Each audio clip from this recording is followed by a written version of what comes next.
নানু বাসায় দ্বিতীয় দিনে আমরা কি করলাম তা থাকছে এই ব্লগে। So hello everyone, welcome back to my channel. আপনারা সবাই কেমন আছেন? আই হোপ আপনারা সবাই ভালো আছেন। যেহেতু আমি মেহেদিটা রাতে পড়ছিলাম তাই সকাল হতে হতে মেহেদিটা শুকাই গেছিল। আমি যখন ঘুম থেকে উঠি তখন অলমোস্ট সকাল 9টা বাজে গেছিল।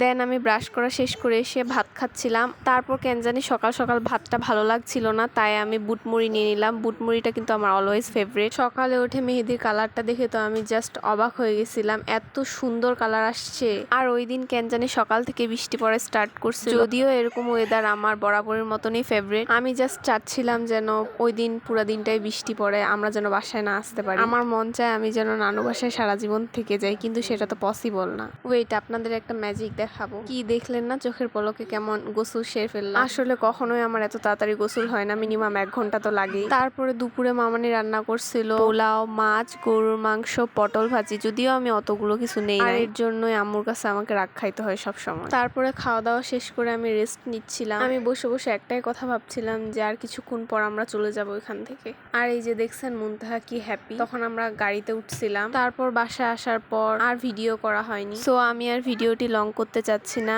আজকে এখান পর্যন্তই। ভিডিওটি কেমন লাগলো অবশ্যই কমেন্ট করে জানাবেন। আল্লাহ হাফেজ।